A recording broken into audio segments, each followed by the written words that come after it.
आज हम लोग देखेंगे लौट कर आऊंगा फिर, जो कि जीवनानंद दास के द्वारा लिखा गया है। इसका प्रश्न उत्तर। तो यह बहुत ही अच्छी कविता है। इसमें टोटल 9 क्वेश्चन है। यह 9 होगा, जिसमें व्याख्या करना 2 का है। तो देखते हैं इसका पहला प्रश्न। हम लोग कहता है यहाँ पे, कवि किस तरह के बंगाल में एक दिन लौटकर आने की बात करता है। तो यहाँ पे इसका आंसर है लौटकर आऊंगा फिर का। बंगाल में घास के मैदान, कपास के पेड़, वनों में पक्षियों की चहचहाहट एवं सारस की शोभा अनुपम छवि निर्मित करती है।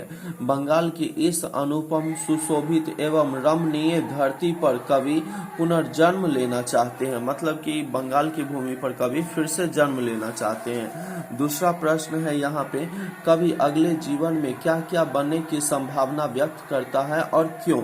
तो इसका आंसर है यहाँ पर, कवि जीवानंद दास जी मातृभूमि के प्रेम में विहल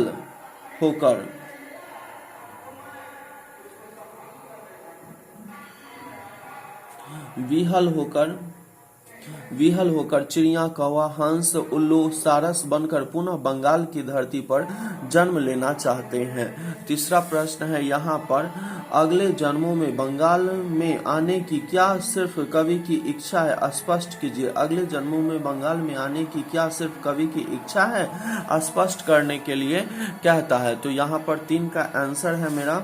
प्रस्तुत कविता के माध्यम से कवि बताते हैं कि अगले जन्मों में बंगाल में जन्म लेने की उनकी प्रबल इच्छा है, लेकिन इसकी अपेक्षा जो बंगाली है, जिन्हें बंगाल की धरती के प्रति आस्था और विश्वास है, कवि उन लोगों का भी प्रतिनिधित्व कर रहे हैं। चौथा प्रश्न है यहाँ पर, कवि किनके बीच अंधेरे में होने की बात करता है, आशय स्पष्ट कीजिए। तो चौथा का आंसर है, संध्या काल में जब ब्रह्मांड में अंधेरा का वातावरण उपस्थित होने लगता है, उस समय सारस के झुंड अपने घोंसले की ओर लौटते हैं। यह दृश्य कवि के मन को मंत्र मुग्ध कर देता है और इस मनोरम छवि को कवि अगले जन्म में भी देखते रहने की बात करता है। पंचवा क्वेश्चन है यहाँ पे, कविता की चित्रात्मकता पर प्रकाश डालिए। तो 5 का आंसर है यहाँ पर, प्रस्तुत कविता लौटकर आऊंगा फिर की भाषा शैली चित्रमयी हो गई है।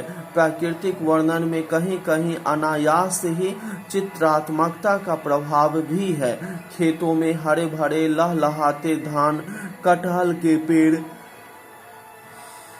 पेड़ की छाया, हवा के चलने से झूमती हुई वृक्षों की टहनियां तथा झूले के चित्र की रूपरेखा चित्रित है। आकाश में उड़ते हुए उल्लू और संध्या कालीन लौटते हुए सारस के झुंड के चित्र कवि के मन को मंत्र मुग्ध कर देती है। अगला क्वेश्चन है 6 नंबर है। छठा कहता है, कविता में आए बिंबों का सौंदर्य स्पष्ट कीजिए।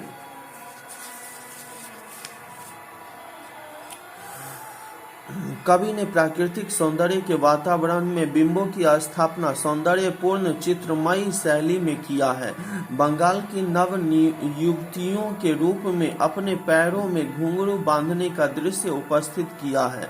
हवा का झोंका तथा वृक्षों की डाली को झूला के रूप में प्रदर्शित किया है। आकाश में हंसों का झुंड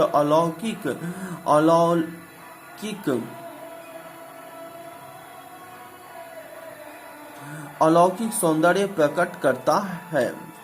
अगला 7 नंबर क्वेश्चन है यहाँ पर। 7वां कहता है, कविता के शीर्षक की सार्थकता स्पष्ट कीजिए।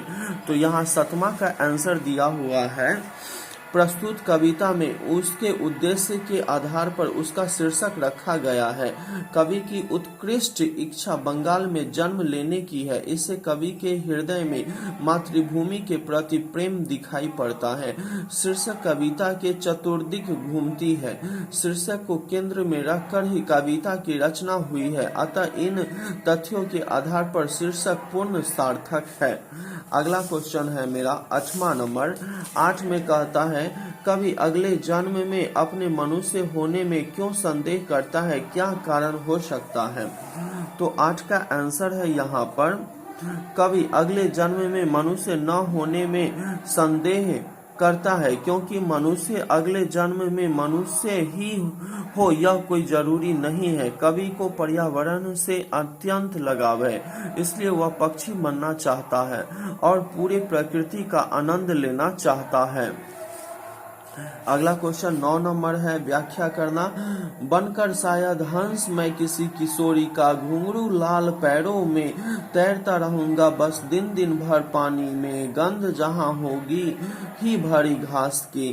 तो इसका व्याख्या करना है हमें, तो इसका आंसर देखेंगे। कहता है यहाँ प्रस्तुत पंक्तियां लौट कर आऊंगा फिर कविता से ली गई है, जिसके कवि जीवनानंद दास है। प्रस्तुत पंक्तियों के माध्यम से पता चलता है कि कवि अगले बार भी बंगाल में ही जन्म लेना चाहते हैं। कवि कहते हैं कि जिस खेतों में लहलहाती हुई धान की फसलें हैं वहां मैं फिर लौट कर आऊंगा, जहां कलकल करती हुई नदी की धारा अनायास ही लोगों को आकर्षित कर लेती है, वहां मैं जन्म लेना चाहता हूं। यह सुस्पष्ट है कि कवि अपनी भावना को स्वच्छंद स्वरूप प्रदान करता है।